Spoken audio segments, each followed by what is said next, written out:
ರೋಹಿಣಿ ಮನೆ ಕೆಲಸ ಮಾಡಿ ತನ್ನ ಜೀವನನ ಸಾಗಿಸ್ತಾ ಇರೋ ಹೆಂಗಸು. ತನಗೆ ಅಂತ ಯಾರೂ ಇಲ್ಲದೆ ಇದ್ರೂ ಏನು ಚಿಂತೆ ಇಲ್ಲದೇನೆ ಆರಾಮಾಗಿ ಬದುಕ್ತಾ ಇರ್ತಾಳೆ. ದಿನ ಕಳೆದಾಗೂ ತನಗೂ ಸ್ವಂತವಾಗಿರೋ ಮನೆ, ಕಾರು, ಆಸ್ತಿ ಎಲ್ಲನೂ ಬೇಕು ಅಂತ ಅವಳಿಗೂ ಅನ್ಸೋದಕ್ಕೆ ಶುರುವಾಗತ್ತೆ. ಆಸೆ ಅನ್ನೋದು ಯಾವ ಮನುಷ್ಯನೂ ಬಿಡೋದಿಲ್ಲ. ಪ್ರತಿ ಮನುಷ್ಯನಿಗೂ ಎಷ್ಟೇ ಇದ್ರೂ ಇನ್ನೂ ಬೇಕು ಅನ್ನೋ ಆಸೆ ಜಾಸ್ತಿನೇ. ಹಾಗೆ ರೋಹಿಣಿ ಕೂಡ ಅದು ಬೇಕು ಇದು ಬೇಕು ಅಂತೆಲ್ಲ ಅನ್ಸೋದಕ್ಕೆ ಶುರುವಾಗತ್ತೆ. ಈ ನನ್ನ ಸ್ಟೋರಿ ನೋಡೋದಕ್ಕಿಂತ ಮೊದಲು ಡಿಸ್ಕ್ರಿಪ್ಷನಲ್ಲಿ ಫೇಸ್ಬುಕ್ ಪೇಜ್ ಲಿಂಕ್ ಕೊಟ್ಟಿದ್ದೀನಿ. ದಯವಿಟ್ಟು ಫಾಲೋ ಮಾಡಿ, ಹಾಗೆ ನಿಮ್ಮ ಫ್ರೆಂಡ್ಸ್ಗೂ ಶೇರ್ ಮಾಡಿ ಸಪೋರ್ಟ್ ಮಾಡಿ. ರೋಹಿಣಿ ಒಂದು ದೊಡ್ಡ ಮನೆಯಲ್ಲಿ ಕೆಲ್ಸಕ್ಕೆ ಸೇರ್ಕೋತಾಳೆ. ನೋಡು ರೋಹಿಣಿ, ನಾನು ಒಂದು ಸ್ವಲ್ಪ ದಿನ ಮನೇಲಿ ಇರೋದಿಲ್ಲ ಕಣೆ. ವಾಪಸ್ ಬರೋವರೆಗೂ ಮನೆ ಎಲ್ಲ ಕೆಲಸನೂ ನೀನೇ ಮಾಡಬೇಕು ಆಯಿತಾ? ನನ್ನ ಮಗನಿಗೆ ತಿಂಡಿ ಊಟ ಎಲ್ಲ ಸರಿಯಾದ ಟೈಮಿಗೆ ಮಾಡಿಕೊಡು. ಹಾಗೆ ಅವನ್ನ ಸ್ಕೂಲಿಗೆಲ್ಲ ರೆಡಿ ಮಾಡಿ ಕಳಿಸು ಆಯಿತಾ? ನಾನು ನನ್ನ ತವ್ರ ಮನೆಗೆ ಹೋಗ್ತಿದ್ದೀನಿ. ಅದಕ್ಕೆ ಮನೆ ಎಲ್ಲ ಕೆಲಸನೂ ಜವಾಬ್ದಾರಿನೂ ನೀನೇ ನೋಡ್ಕೋಬೇಕು. ಸರಿ ಅಕ್ಕ, ನಾನು ಇಲ್ಲೆಲ್ಲ ನೋಡ್ಕೋತೀನಿ. ನೀವು ಆರಾಮಾಗಿ ತವ್ರ ಮನೆಗೆ ಹೋಗಿ ಬನ್ನಿ. ಹಾಂ, ಮತ್ತು ನಾನು ಮನೇಲಿಲ್ಲ ಅಂತ ನೀನು ಡಬ್ಬದಲ್ಲಿರೋ ಕಾಳು ಕಡ್ಡಿನೆಲ್ಲ ಮನೆಗೆ ತೊಗೊಂಡೋಗ್ಬಿಟ್ಟಿಯಾ? ನನಗೆ ಗೊತ್ತಿದೆ ಡಬ್ಬದಲ್ಲೆಲ್ಲ ಎಷ್ಟಿದೆ ಅಂತ. ಅಯ್ಯೋ ಸರಿ ಅಕ್ಕ, ನಾನು ಯಾವುದನ್ನು ತೊಗೊಂಡೋಗಲ್ಲ. ಅಷ್ಟಕ್ಕೂ ನನಗವೆಲ್ಲ ಯಾಕೆ ಹೇಳಿ? ಇರೋದೆಲ್ಲ ಮನೇಲಿ ಒಬ್ಬಳೇ ತಾನೇ. ಊಟ ತಿಂಡಿ ಎಲ್ಲ ನಿಮ್ಮ ಮನೇಲೇ ಮಾಡ್ತೀನಿ. ಮತ್ತೆ ಯಾಕೆ ತೊಗೊಂಡೋಗ್ಲಿ? ಹಾಂ ಸರಿ ಸರಿ, ನನಗೆ ಟೈಮ್ ಆಯಿತು, ನಾನಿನ್ನು ಹೊರಡ್ತೀನಿ. ಮನೆ ಕಡೆ ಹುಷಾರಾಗಿ ನೋಡ್ಕೋ ಆಯ್ತಾ? ಅಪ್ಪ, ಯಾವಾಗ ನೋಡಿದ್ರೆ ಇವಳದೇ ಆಗಬೇಕು ಅಂತಾಳೆ. ಒಟ ಒಟ ಒಟ ಅಂತಾನೆ ಇರ್ತಾಳೆ. ಸುಮ್ಮನೆ ಇರೋದಕ್ಕೆ ಅದು ಎಷ್ಟು ತಗೋತಾಳೋ.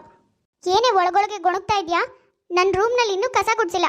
ಮೊದಲು ಹೋಗಿ ಆ ಕೆಲಸ ಮಾಡು, ಆಮೇಲೆ ಬೇರೆ ಎಲ್ಲ ಕೆಲಸ ಮಾಡು. ನಾನು ಹೊರಡ್ತೀನಿ. ವಾವ್, ಈ ತಡಿ ಎಷ್ಟು ಮೆತ್ತಗಿದೆ. ನಾನು ಒಂದಿನಾನು ಈ ತಡಿ ಮೇಲೆ ಮಲ್ಗೇ ಇಲ್ಲ. ಮಲ್ಗೋ ಅದೃಷ್ಟ ಕೂಡ ಪಡ್ಕೊಂಡು ಬಂದಿಲ್ಲ ಅನ್ಸುತ್ತೆ. ಅಕ್ಕನ ಸೀರೆ ಎಷ್ಟು ರಂಗಾಗಿದೆ. ಹೇಗೂ ಮನೇಲಿ ಯಾರೂ ಇಲ್ಲ. ರೇಖಾ ಕೂಡ ಎಲ್ಗೋ ಹೋಗಿದ್ದಾಳೆ. ಇದೇ ಒಳ್ಳೆ ಟೈಮ್. ಈ ಸೀರೆನ ಉಟ್ಕೊಂಡು ನಾನು ಹೇಗೆ ಕಾಣ್ತೀನಿ ಅಂತ ನೋಡ್ತೀನಿ. ವಾವ್, ಎಷ್ಟು ಚೆನ್ನಾಗಿ ಕಾಣ್ತಾ ಇದ್ದೀನಿ. ನೋಡೋದಕ್ಕೆ ಸೇಮ್ ರೇಖಾ ಥರನೇ ಕಾಣಿಸ್ತಾ ಇದ್ದೀನಿ. ಅರೆ, ಇದೇನೇ ರೇಖಾ, ಇವತ್ತು ಇಷ್ಟೊಂದು ಮುದ್ದಾಗಿ ಕಾಣಿಸ್ತಾ ಇದೆಯಾ? ಯಾವತ್ತೂ ನನ್ನ ಕಣ್ಣಿಗೆ ಇಷ್ಟೊಂದು ಮುದ್ದಾಗಿ ಕಾಣಿಸೇ ಇಲ್ಲ ಕಣೆ ನೀನು. ಒಳ್ಳೆ ದಂತದ ಗೊಂಬೆ ನೋಡ್ದಾಗ ಆಗ್ತಿದೆ ಕಣೆ ಚಿನ್ನ ನಿನ್ನ. ಇಷ್ಟು ದಿನ ಈ ಅಂದನೆಲ್ಲ ಎಲ್ಲೇ ಅಡಗಿಸಿಟ್ಟಿದ್ದೆ? ಹಿಂದೆಯಿಂದನೇ ನಿನ್ನ ನೋಡಿದ್ರೆ ಕರ್ಪೂರದಲ್ಲೇ ಮಾಡ್ದಾಗಿದೆಯಾ ಕಣೆ. ಆ ದೇವರು ಫ್ರೀಯಾಗಿರೋ ಟೈಮ್ನಲ್ಲಿ ಕೂತ್ಕೊಂಡು ನಿನ್ನ ಸೃಷ್ಟಿ ಮಾಡಿದ್ದಾನೆ ಅನಿಸುತ್ತೆ. ಆದರೂ ಬಂಗಾರ, ಎಷ್ಟು ಚೆನ್ನಾಗಿ ಕಾಣಿಸ್ತಾ ಇದೆಯಾ ಅಂದರೆ ನಿನ್ನ ಇಷ್ಟು ದಿನ ನಾನು ಸರಿಯಾಗಿ ಅಬ್ಸರ್ವೇ ಮಾಡಿಲ್ಲ ಅನಿಸುತ್ತೆ ಕಣೆ. ನೋಡೋಣ, ಮುಖ ತೋರಿಸು. ಅದು ಅದು ಯಜಮಾನ್ರೆ, ಅಕ್ಕ ಮನೇಲಿರಲಿಲ್ಲ, ಹಾಗಾಗಿ ರೂಮ್ ಗುಡ್ಸೋಣ ಅಂತ ಬಂದಿದೆ. ಈ ಸೀರೆನ ಅವರೇ ನನಗೆ ಕೊಟ್ಟಿದ್ರು, ಹಾಗಾಗಿ ಉಟ್ಕೊಂಡಿದ್ದೆ. ಅದು ಅದು ಸಾರಿ ರೋಹಿಣಿ, ನೀನು ಈ ಸೀರೆ ಉಟ್ಕೊಂಡಿದ್ಯಲ್ಲ, ಹಾಗಾಗಿ ರೇಖಾನೇ ರೂಮಲ್ಲಿದ್ದಾಳೆ ಅಂದ್ಕೊಂಡು ತಪ್ಕೊಂಡ್ಬಿಟ್ಟೆ. ನೀನು ನನ್ನ ತಪ್ಪು ತಿಳ್ಕೊಬೇಡ. ಅಯ್ಯೋ ಪರವಾಗಿಲ್ಲ ಬಿಡಿ ಯಜಮಾನ್ರೆ, ನಾನು ಯಾರಿಗೂ ಹೇಳೋದಿಲ್ಲ.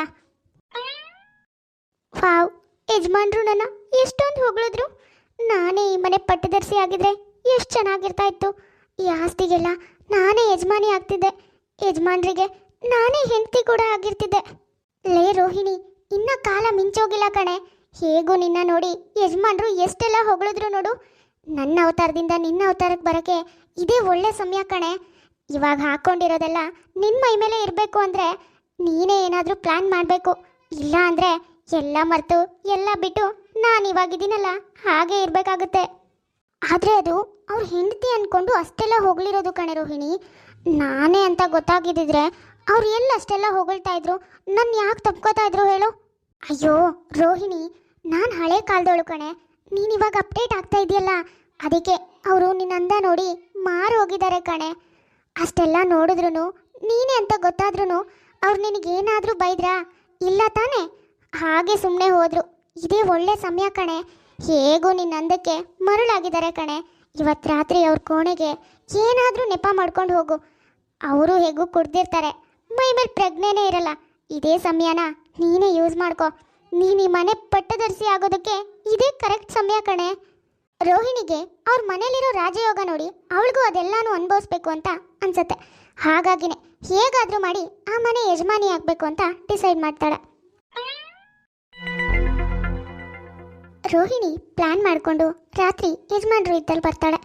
ಅದು ಯಜಮಾನ್ರೆ ನಿಮ್ಗೇನಾದರೂ ಬೇಕೇನೋ ಅಂತ ಕೇಳ್ಕೊಂಡು ಹೋಗೋಣ ಅಂತ ಬಂದೆ. ರೋಹಿಣಿ ರೂಮ್ ಕಡೆ ಹೋಗೋದಕ್ಕಿಂತ ಮೊದಲು ರೊಮ್ಯಾಂಟಿಕ್ ಆಗಿ ತುಂಬ ಚೆನ್ನಾಗಿ ರೆಡಿ ಆಗಿಬಿಟ್ಟು ಹೋಗ್ತಾಳೆ. ಅವಳನ್ನ ನೋಡಿ ರಘುರಾಮ್ ಕೂಡ ಕುಡ್ದಿರೋ ಮತ್ತಿನಲ್ಲಿ ಅವಳ ಹತ್ರ ಬರ್ತಾನೆ. ರೋಹಿಣಿ, ನೀನು ನೋಡೋದಕ್ಕೆ ತುಂಬ ಮುದ್ದಾಗಿದೆಯಾ. ನಿನ್ನ ನೋಡಿದ್ರೆ ನನಗೆ ಮೈಯೆಲ್ಲ ರೋಮಾಂಚನ ಆಗುತ್ತೆ. ನೀನೇನಾದರೂ ನನಗೆ ಮೊದಲೇ ಸಿಕ್ಕಿದ್ದಿದ್ರೆ ನಾನು ರೇಖನ್ ಬದಲಿಗೆ ನಿನ್ನನ್ನೇ ಮದುವೆ ಆಗಿಬಿಡ್ತಿದ್ದೆ ಕಣೆ. ಯಾಕೋ ಗೊತ್ತಿಲ್ಲ, ನಿನ್ನ ನೋಡಿದ್ರೆ ಮೈಯೆಲ್ಲ ಫುಲ್ಲು ಕಂಬಳಿ ಹುಳ ಬಿಟ್ಟಾಗುತ್ತೆ. ಅಷ್ಟು. ಅಯ್ಯೋ, ಇದೇನು ಮಾತಾಡ್ತಿದ್ದೀರಾ ಯಜಮಾನ್ರೆ?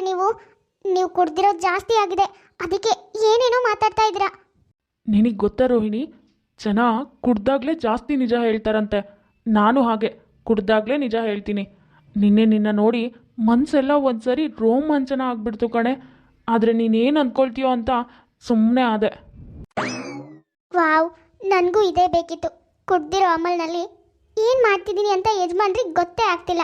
ಇದೇ ಒಳ್ಳೆ ಟೈಮ್, ಚೆನ್ನಾಗಿ ಯೂಸ್ ಮಾಡ್ಕೋತೀನಿ. ಸರಿ ರೋಹಿಣಿ, ನನಗೆ ಯಾಕೋ ನಿದ್ದೆ ಬರ್ತಾ ಇದೆ, ನಾನು ಹೋಗಿ ಮಲ್ಕೋತೀನಿ ಆಯಿತಾ? ರಾತ್ರಿ ಕುಡ್ದಿದ್ದ ಅಮಲ್ನಲ್ಲಿ ಏನು ನಡೆದಿದೆ ಅನ್ನೋದು ರಘುರಾಮ್ಗೆ ಗೊತ್ತಿರಲ್ಲ. ಆದರೆ ಬೆಳಗ್ಗೆ ಕಣ್ಬಿಟ್ಟು ನೋಡಿದಾಗ ರೋಹಿಣಿ ಅವನ ಮೈ ಮೇಲೆ ಮಲಗಿರ್ತಾಳೆ.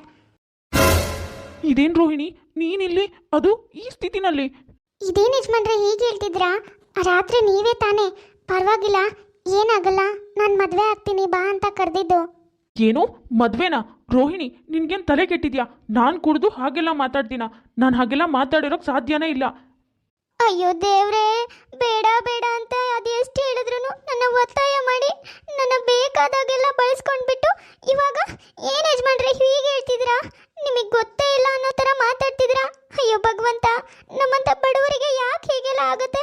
ಪವಿತ್ರವಾಗಿರೋ ನನ್ನ ಕೆಡಿಸ್ಬಿಟ್ಟು ಈಗ ಏನೂ ಗೊತ್ತೇ ಇಲ್ಲ, ನಾನೇನು ಮಾಡೇ ಇಲ್ಲ ಅನ್ನೋ ಥರ ಮಾತಾಡ್ತಿದ್ದೀರಲ್ಲ ಯಜಮಾನ್ರೆ. ಏನು ಹೇಳ್ತಾ ಇದೆಯಾ ರೋಹಿಣಿ ನೀನು? ನಾನು ನಿನ್ನ ಕೆಡ್ಸದ್ನ? ತಲೆಗಿಲೆ ಕೆಟ್ಟಿದ್ಯಾ ಹೇಗೆ ನಿನಗೆ? ನನ್ನ ಪಕ್ಕ ಯಾಕೆ ಬಂದು ಮಲ್ಕೊಂಡಿದ್ಯಾ? ಕರೆಕ್ಟಾಗಿ ಬಿಡಿಸಿ ಹೇಳು. ಅದನ್ನೇ ತಾನೇ ಹೇಳ್ತಾ ಇರೋದು. ಎಷ್ಟೇ ಬೇಡ ಬೇಡ ಅಂದ್ರು ಒತ್ತಾಯ ಮಾಡಿ ನನ್ನ ಬಲವಂತವಾಗಿ ಬಲಾತ್ಕಾರ ಮಾಡಿದಿರ. ನೀವೇ ನನ್ನ ದೇವರು ಅನ್ಕೊಂಡಿದ್ದೆ, ಆದ್ರೆ ನಿಮ್ಮಿಂದ ಈ ಥರ ಆಗತ್ತೆ ಅನ್ಕೊಂಡಿರ್ಲಿಲ್ಲ. ಆದ್ರೆ ಇವಾಗ ಏನು ಗೊತ್ತೇ ಇಲ್ಲ ಅನ್ನೋ ಥರ ನಾನೇನು ಮಾಡೇ ಇಲ್ಲ ಅಂತಿದ್ದೀರಾ ಯಜಮಾನ್ರೆ. ನಾನು ಯಾರಿಗೆ ಅಂತ ಹೇಳಿ? ಛೇ, ಏನು ಮಾಡಿಬಿಟ್ಟೆ ನಾನು? ರೋಹಿಣಿ, ನನ್ನ ಮಾತು ಕೇಳು. ಈ ವಿಷಯನ ಸುಮ್ಮನೆ ದೊಡ್ಡದು ಮಾಡಬೇಡ. ನಿನ್ನ ಕೈ ಮುಗಿತೀನಿ. ಈ ವಿಷಯನ ಇಲ್ಲಿಗೆ ಬಿಟ್ಬಿಡು ರೋಹಿಣಿ. ಏನು ಮಾತಾಡ್ತಿದ್ರಾ ಯಜಮಾನ್ರೆ ನೀವು? ಇಷ್ಟೆಲ್ಲ ಮಾಡಿ ನನ್ನ ಮದುವೆ ಆಗ್ತೀನಿ ಅಂತ ಮೋಸ ಮಾಡಿದ್ದಲ್ದೆ, ನನ್ನ ಜೀವನನ ಹಾಳು ಮಾಡಿರೋದಲ್ದೆ ಇವಾಗ ಹೀಗೆ ಹೇಳ್ತಾ ಇದ್ದೀರಾ? ನೋಡಿ, ನೀವೇನು ಮಾಡ್ತೀರೋ ನನಗಂತೂ ಗೊತ್ತಿಲ್ಲ. ನನಗೆ ಅಂತ ಒಂದು ಜೀವನ ಕೊಡಲೇಬೇಕು ನೀವು. ಇಲ್ಲ ಅಂದರೆ ಈ ವಿಷಯನ ಇಡೀ ಊರು ತುಂಬ ಹೇಳ್ಬಿಡ್ತೀನಿ. ಆಮೇಲೆ ನಿಮ್ಮ ಮರ್ಯಾದೆನೇ ಇರಲ್ಲ. ಏನು ಹೇಳ್ತಿದ್ಯಾ ರೋಹಿಣಿ ನೀನು? ನಾನು ಸರಿಯಾಗೇ ಹೇಳ್ತಿದ್ದೀನಿ. ಇಡೀ ಊರಲ್ಲಿ ನಿಮ್ಮ ಹೆಂಡತಿಗೆ ಹೇಗೆ ಮರ್ಯಾದೆ ಸಿಗತ್ತೋ ಹಾಗೆ ನನಗೂ ಕೂಡ ಸಿಗಬೇಕು. ನೀವು ನನ್ನ ಮದುವೆ ಆಗ್ತೀನಿ ಅಂತ ಹೇಳಿದ್ದೀರಾ, ಹಾಗಾಗಿ ನೀವು ನನ್ನ ಮದುವೆ ಆಗಲೇಬೇಕು. ಇಲ್ಲ ಅಂದರೆ ಇಡೀ ಊರು ಮನೆಯವ್ರನ್ನೆಲ್ಲ ಕರೆದು ಪಂಚಾಯಿತಿ ಸೇರಿಸ್ತೀನಿ. ಆಮೇಲೆ ಮನೆ ಒಳಗೆ ಹೋಗೋ ಮರ್ಯಾದೆ ಊರೊಳಗೆ ಹೋಗಬೇಕಾಗತ್ತೆ. ರಘುರಾಮ್ಗೆ ಮನೇಲಿ ರಾತ್ರಿ ಏನಾಗಿದೆ ಅನ್ನೋದೇ ನೆನಪಿರೋದಿಲ್ಲ. ಹಾಗಾಗಿ ಏನು ಮಾಡಬೇಕು ಅಂತ ತಿಳಿದೇನೆ ರೋಹಿಣಿ ಎಲ್ಲಾದರೂ ಎಲ್ರಿಗೂ ಹೇಳಿ ಮರ್ಯಾದೆ ತೆಗೆದ್ಬಿಡ್ತಾಳೆ ಅನ್ನೋ ಕಾರಣಕ್ಕೆ ಅವಳನ್ನ ಮದುವೆ ಆಗೋದಕ್ಕೆ ಒಪ್ಕೋತಾನೆ. ಸ್ವಲ್ಪ ದಿನ ಆದಮೇಲೆ ರೇಖಾ ವಾಪಸ್ ಮನೆಗೆ ಬರ್ತಾಳೆ. ಇದೇನೇ ಇದು ರೋಹಿಣಿ, ನನ್ನ ಮನೆಗೆ ಹೋಗಿ ವಾಪಸ್ ಬರೋ ಅಷ್ಟರಲ್ಲಿ ನೀನು ಮದುವೆನೇ ಆಗ್ಬಿಟ್ಟಿದ್ಯಾ? ಯಾರೇ ನಿನ್ನ ಗಂಡ? ಅದು ಅಕ್ಕ, ಅದೇನು ಅಂದರೆ ನನ್ನ ಗಂಡ ಯಾರು ಅಂತ ಹೇಳಿದ್ರೆ ಅದು... ಅಯ್ಯೋ, ಅದು ಏನೇ ನುಲಿತಾ ಇದೆಯಾ? ಅದು ಯಾವ ಪುಣ್ಯಾತ್ಮ ನಿನ್ನ ಮದುವೆ ಆಗಿರೋದು ಅಂತ ಹೇಳು ನೋಡೋಣ. ಅದು ಅಕ್ಕ, ನಿಮ್ಮ ಯಜಮಾನ್ರೆ, ನನಗೂ ಯಜಮಾನ್ರು. ಏನೇ ಹೇಳ್ತಿದ್ಯಾ ನೀನು? ಏನ್ರಿ ಹೇಳ್ತಿದ್ದಾಳೆ ಇವಳು? ತಮಾಷೆ ಮಾಡ್ತಿದ್ದಾಳೆ ತಾನೇ ಇವಳು? ಅಷ್ಟಕ್ಕೂ ಈ ನನ್ನ ಸೀರೆ ಯಾಕೆ ಉಟ್ಕೊಂಡಿದ್ಯಾ? ನನ್ನ ಜ್ಯುವೆಲರ್ಸು ಎಲ್ಲ ಯಾಕೆ ಹಾಕೊಂಡಿದ್ಯಾ? ಅಯ್ಯೋ, ನಾನು ಯಾಕಕ್ಕ ತಮಾಷೆ ಮಾಡಲಿ? ಅಷ್ಟಕ್ಕೂ ಇದೆಲ್ಲ ತಮಾಷೆ ಮಾಡೋ ವಿಷಯನ ಹೇಳು. ಇನ್ಮೇಲಿಂದ ಈ ಮನೆ ನಂದೆ. ನಿನಗೆ ಎಷ್ಟು ಅಧಿಕಾರ ಇದೆಯೋ ಅಷ್ಟೇ ಅಧಿಕಾರ ನನಗೂ ಇದೆ. ಇನ್ಮೇಲಿಂದ ನಾನು ಈ ಮನೆ ಕೆಲಸದವಳಲ್ಲ. ನನ್ನ ಹತ್ರ ಬಾಯಿಗೆ ಬಂದಾಗೆಲ್ಲ ಮಾತಾಡಬೇಡ, ತಿಳ್ಕೊ. ರೇಖಾ, ನನ್ನ ಕ್ಷಮಿಸ್ಬಿಡೆ. ಏನೋ ಗೊತ್ತಾಗ್ದೇನೆ ತಪ್ಪು ಮಾಡಿಬಿಟ್ಟೆ ಕಣೆ. ಆ ತಪ್ಪಿಂದಾನೆ ನಾ ಅವಳನ್ನ ಮದುವೆ ಆಗಬೇಕಾಯ್ತು. ನನ್ನ ದಯವಿಟ್ಟು ಕ್ಷಮಿಸ್ಬಿಡು. ಛೀ, ಇವಾಗ ಕ್ಷಮೆ ಅಂತ ಕೇಳ್ತಿದ್ದೀರಲ್ರಿ? ನಿಮಗೆ ಸ್ವಲ್ಪನೂ ಮಾನ ಮರ್ಯಾದೆ ಏನೂ ಇಲ್ವೇನ್ರಿ? ಮಂಡೆನಲ್ಲಿ ಬುದ್ಧಿ ಇರ್ಲಿಲ್ವಾ? ಕುಡಿದ್ರೆ ಮೈ ಮೇಲೆ ಪ್ರಜ್ಞೆನೇ ಇರೋದಿಲ್ವೇನ್ರಿ? ಹೋಗಿ ಹೋಗಿ ಕೆಲಸದವಳ ಹತ್ರ. ಛೀ, ಅದೇ ಗೊತ್ತಾಗ್ತಿಲ್ಲ ಕಣೆ. ನಾನು ಯಾವತ್ತೂ ಈ ಥರ ಮೈ ಮರ್ತಿಲ್ಲ. ಏನಾಯಿತು ಅಂತಲೇ ಗೊತ್ತಾಗ್ತಿಲ್ಲ, ಏನು ಕುಡ್ದೆ ಅಂತಲೂ ಗೊತ್ತಾಗ್ತಿಲ್ಲ ನನಗೆ. ಇವರೇನು ಇಷ್ಟೊಂದು ಕಾನ್ಫಿಡೆಂಟಾಗಿ ಹೇಳ್ತಾ ಇದ್ದಾರೆ? ಅಂದರೆ ಇದರಲ್ಲಿ ಏನೋ ಮೋಸ ಇದೆ. ರೋಹಿಣಿ ಏನೋ ಕಿತಾಪತಿ ಮಾಡಿದ್ದಾಳೆ. ಮೊದಲು ಏನಾಗಿದೆ ಅಂತ ತಿಳ್ಕೋಬೇಕು, ಆಮೇಲೆ ಅವಳಿಗೊಂದು ಗತಿ ಕಾಣಿಸೋಕ್ಕಾಗತ್ತೆ. ಗಂಡ ಮಾತಾಡೋದನ್ನ ಕೇಳಿಸ್ಕೊಂಡು ರೇಖನಿಗೆ ಸ್ವಲ್ಪ ಡೌಟ್ ಬರುತ್ತೆ. ಹಾಗಾಗಿ ರೋಹಿಣಿದೇ ಏನೋ ಕಿತಾಪತಿ ಇದೆ ಅಂತ ಅವಳನ್ನ ಅಬ್ಸರ್ವ್ ಮಾಡ್ತಾಳೆ. ಅಂತೂ ನಿಮ್ಮ ಯಜಮಾನ್ರಿಗೆ ಹೆಂಡತಿ ಆಗ್ಬಿಟ್ಟಲ್ಲ ರೋಹಿಣಿ. ಇಂಥ ಅದೃಷ್ಟ ಯಾರಿಗೆ ಸಿಗತ್ತೆ ಹೇಳು? ಇಂಥ ವೈಭೋಗನ ಅನುಭವಿಸೋ ಅದೃಷ್ಟ ನಿನಗೆ ಸಿಕ್ಕಿದೆಯಲ್ಲೇ. ಅಯ್ಯೋ, ಎಲ್ಲ ನಿನ್ನಿಂದಾನೇ ಅಲ್ವೇನೆ. ನೀನು ಅವತ್ತು ಮೆಡಿಸನ್ ಕೊಟ್ಟಿಲ್ಲ ಅಂದಿದ್ದೆ ನಾನು ಆ ಡ್ರಿಂಕ್ಸ್ನಲ್ಲಿ ಮಿಕ್ಸ್ ಮಾಡೋದಕ್ಕೆ ಆಗ್ತಾನೆ ಇರಲಿಲ್ಲ. ನೀನು ಅವತ್ತು ಆ ಪುಡಿ ಕೊಟ್ಟಿದ್ದಕ್ಕೆ ತಾನೇ ನಾನು ಎಣ್ಣೆಲಿ ಮಿಕ್ಸ್ ಮಾಡಿ ಅವ್ರಿಗೆ ಕೊಟ್ಟಿರೋದು. ಅದೇ ಕಾರಣಕ್ಕೆ ನಮ್ಮಿಬ್ಬರ ಮಧ್ಯೆ ಏನು ನಡೀದೇ ಇದ್ರೂ ಎಲ್ಲ ನಡೆದಿದೆ ಅಂತ ಸುಳ್ಳು ಹೇಳಿ ನಂಬಿಸೋದಕ್ಕಾಗಿದ್ದು ಅವ್ರ ಜೊತೆಗೆ ಮದುವೆ ಆಗಿ ಈ ಮನೆ ಯಜಮಾನಿ ಆಗಿರೋದು. ನನಗಂತೂ ನಿನ್ನ ನೋಡಿ ತುಂಬ ಖುಷಿ ಆಗ್ತಿದೆ ಕಣೆ. ಹೊಟ್ಟೆಗೆ ಒಂದು ಹೊತ್ತು ಊಟ ಮಾಡಬೇಕು ಅಂದರೂ ಬೇರೆಯವ್ರ ಮನೆ ಕೆಲಸ ಮಾಡಬೇಕಿತ್ತು. ಆದರೆ ಇವಾಗ ಒಂದು ದೊಡ್ಡ ಮನೆಗೆ ಯಜಮಾನಿ ಆಗಿದ್ಯಾ. ಮುಂದೆ ನೀನೇ ರಾಜ್ಯಭಾರ ಆಳುವಂತೆ. ರೋಹಿಣಿ, ಇದೇ ಗ್ಯಾಪ್ನಲ್ಲಿ ನಿನ್ನ ಗಂಡಂಗೆ ಫಸ್ಟಿನ ಹೆಂಡತಿ ಇದ್ದಾಳಲ್ಲೇ ರೇಖಾ, ಅವಳನ್ನ ಹೇಗಾದರೂ ಮಾಡಿ ಮನೆಯಿಂದ ಹೊರಗೆ ಹಾಕ್ಬಿಡು. ಆಮೇಲೆ ಇಡೀ ಮನೆ ನಿಂದೆ ಆಗುತ್ತೆ ಕಣೆ. ನನಗೆ ಗೊತ್ತಿತ್ತು ಕಣೆ ನೀನೇ ಇಂಥ ಮನೆ ಹಾಳು ಕೆಲಸ ಮಾಡಿರ್ತೀಯ ಅಂತ. ನನ್ನ ಗಂಡ ಯಾವತ್ತೂ ಇಂಥ ಹೊಲ್ಸ್ ಕೆಲಸ ಮಾಡಲ್ಲ ಅನ್ನೋದು ನನಗೆ ಚೆನ್ನಾಗೇ ಗೊತ್ತಿತ್ತು. ಇರು, ನೀನು ಮಾತಾಡಿರೋದನ್ನು ಎಲ್ಲಾನು ರೆಕಾರ್ಡ್ ಮಾಡ್ಕೊಂಡಿದ್ದೀನಿ. ಇವಾಗಲೇ ಪೊಲೀಸ್ ಸ್ಟೇಷನ್ ಮೆಟ್ಲತ್ತಿ ಅಲ್ಲೇ ನೀನು ಮುದ್ದೆ ಮುರಿಬೇಕು. ಹಾಗೆ ಮಾಡ್ತೀನಿ. ಈ ಜನ್ಮದಲ್ಲಿ ಇನ್ಯಾವತ್ತೂ ಯಾವ ಗಂಡಸನು ನಿನ್ನ ಮುಖ ಎತ್ತು ನೋಡಬಾರ್ದು. ಹಾಗೆ ಮಾಡ್ತೀನಿ. ಯಾವ ಸಂಸಾರನೂ ನಿನ್ನಿಂದ ಮಾತ್ರ ಹಾಳಾಗಬಾರ್ದು. ಮನೆ ಕೆಲಸಕ್ಕೆ ಅಂತ ಕೇಳ್ಕೊಂಡು ಬಂದು ಮನೆ ಯಜಮಾನಿ ಆಗೋಕೆ ನೋಡ್ತೀಯಾ, ಅದು ಮೋಸದಿಂದ. ಅಯ್ಯಯ್ಯೋ, ಏನೋ ಮಾಡೋದಕ್ಕೆ ಹೋಗಿ ಹೀಗೇನೋ ಆಯ್ತಲ್ಲ. ಅಯ್ಯಯ್ಯೋ, ಇವಾಗ ಏನು ಮಾಡಲಿ? ಸರ್, ಇವಳ ಮೊದಲು ಇಲ್ಲಿಂದ ಎಳ್ಕೊಂಡೋಗಿ. ಇವಳನ್ನ ಯಾವತ್ತೂ ಹೊರಗೆ ಬಿಡಬೇಡಿ. ಇವಳಿಂದ ಅದು ಎಷ್ಟು ಜನ ಮೋಸ ಹೋಗ್ತಾರೋ ಇನ್ಯಾವತ್ತೂ ಇವಳು ಈ ಥರ ತಪ್ಪು ಮಾಡಬಾರ್ದು. ಆ ಥರ ಬುದ್ಧಿ ಕಲಿಸಿ. ಇವಳ ಜೊತೆಗೆ ಇವಳಿಗೆ ಸಹಾಯ ಮಾಡಿರೋ ಇವಳ ಫ್ರೆಂಡ್ನು ಕರ್ಕೊಂಡೋಗಿ. ಮಾಡಿರೋ ತಪ್ಪಿಗೆ ರೋಹಿಣಿ ಜೈಲ್ ಪಾಲಾಗ್ತಾಳೆ. ರೇಖಾ ತನ್ನ ಗಂಡನ ಜೊತೆಗೆ ಸುಖವಾಗಿ ಸಂಸಾರ ಮಾಡ್ತಾಳೆ. ಅನು ಅನ್ನೋರು ಕಮೆಂಟ್ ಮಾಡಿದ್ರು ಅವ್ರ ಮಗನಿಗೆ ಹಾಯ್ ಹೇಳಿ ಅಂತ. ಹಾಯ್ ಹರ್ಷ, ಹೇಗಿದ್ದೀರಾ? ಹಾಗೆ ರಮ್ಯಾ ಅನ್ನೋರು ಕಮೆಂಟ್ ಮಾಡಿದ್ರು ಹಾಯ್ ಹೇಳಿ ಅಂತ. ಹಾಯ್ ರಮ್ಯಾ, ಹೇಗಿದ್ದೀರಾ? ಸುಮೇಧ್ ಅನ್ನೋರು ಕಮೆಂಟ್ ಮಾಡಿದ್ರು ಮೇಘನಾ ಅವರಿಗೆ ಹಾಯ್ ಹೇಳಿ ಅಂತ. ಹಾಯ್ ಮೇಘನಾ, ಹೇಗಿದ್ದೀರಾ? ಚಂದ್ರಶೇಖರ್ ಅನ್ನೋರು ಕಮೆಂಟ್ ಮಾಡಿದ್ರು ಹಾಯ್ ಹೇಳಿ ಅಂತ. ಹಾಯ್ ಚಂದ್ರಶೇಖರ್, ಹೇಗಿದ್ದೀರಾ? ಹಾಗೆ ಮಂಜು ಅನ್ನೋರು ಕಮೆಂಟ್ ಮಾಡಿದ್ರು MSKP ಅವರಿಗೆ ಹಾಯ್ ಹೇಳಿ ಅಂತ. ಹಾಯ್ MSKP, ನನಗೆ ಅವ್ರ ಫುಲ್ ಫಾರ್ಮ್ ಗೊತ್ತಿಲ್ಲ.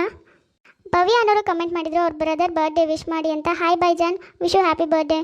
ರಮ್ಯಾ ಕಿಶೋರ್ ಅನ್ನೋರು ಕಮೆಂಟ್ ಮಾಡಿದ್ರು ಕಿಶೋರ್ ಅವ್ರಿಗೆ ಹಾಯ್ ಹೇಳಿ ಅಂತ. ಹಾಯ್ ಕಿಶೋರ್, ಹೇಗಿದ್ದೀರಾ?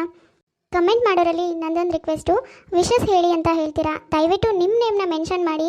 ಯಾರು ಹೇಳಿದ್ದಾರೆ ಅನ್ನೋದು ಗೊತ್ತಾಗಬೇಕಲ್ವಾ, ಅದಕ್ಕೆ ನನಗೆ ನಿಮ್ಮ ನೇಮ್ ಗೊತ್ತಾಗಲ್ಲ. ನಿಮ್ಮ ನೇಮ್ನ ಮೆನ್ಷನ್ ಮಾಡಿ. ಹಾಗೆ ಯಾರಿಗೆ ವಿಶ್ ಮಾಡಬೇಕು ಅನ್ನೋದನ್ನು ಮೆನ್ಷನ್ ಮಾಡಿ. ಹಾಗೆ ಯಾವಾಗ ವಿಶ್ ಮಾಡಬೇಕು ಅನ್ನೋದನ್ನು ಮೆನ್ಷನ್ ಮಾಡಿ. ನೋಡಿದ್ರಲ್ಲ ವೀಕ್ಷಕರೇ, ಇವತ್ತಿನ ನಮ್ಮ ವಿಡಿಯೋ ಸ್ವಲ್ಪನಾದರೂ ಇಷ್ಟ ಆಗಿದ್ರೆ ಪ್ಲೀಸ್ ನಮ್ಮ ಚಾನಲ್ನ ಸಬ್ಸ್ಕ್ರೈಬ್ ಮಾಡ್ಕೊಳ್ಳಿ, ಲೈಕ್ ಮಾಡಿ, ಶೇರ್ ಮಾಡಿ, ಹಾಗೆ ಕಮೆಂಟ್ ಮಾಡಿ. ತುಂಬ ಜನ ಹಾಗೆ ವೀಡಿಯೋಸ್ ನೋಡ್ತಾ ಇದ್ದಾರೆ. ಯಾರ್ಯಾರು ಹಾಗೆ ವೀಡಿಯೋಸ್ ನೋಡ್ತಾ ಇದ್ರೋ ದಯವಿಟ್ಟು ಸಬ್ಸ್ಕ್ರೈಬ್ ಮಾಡ್ಕೊಳ್ಳಿ. ಹಾಗೆ ಪಕ್ಕದಲ್ಲೇ ಇರೋ ಬೆಲ್ ಐಕಾನ್ನ ಕ್ಲಿಕ್ ಮಾಡಿ, ಅದರಲ್ಲಿ ಆಲ್ ಅನ್ನೋದನ್ನ ಸೆಲೆಕ್ಟ್ ಮಾಡಿ. ನೆಕ್ಸ್ಟ್ ನಾನು ಯಾವುದೇ ವೀಡಿಯೋ ಹಾಕಿದ್ರೂ ಅದು ನೋಟಿಫಿಕೇಶನ್ ಬರುತ್ತೆ. ನೋಟಿಫಿಕೇಶನ್ ಮೂಲಕ ನೀವು ವೀಡಿಯೋ ನೋಡ್ಬೋದು. ಸರಿ ವೀಕ್ಷಕರೇ, ನಾನಿನ್ನ ಹೊರಡ್ತೀನಿ. ನೆಕ್ಸ್ಟ್ ವೀಡಿಯೋದಲ್ಲಿ ಮತ್ತೆ ಸಿಗೋಣ.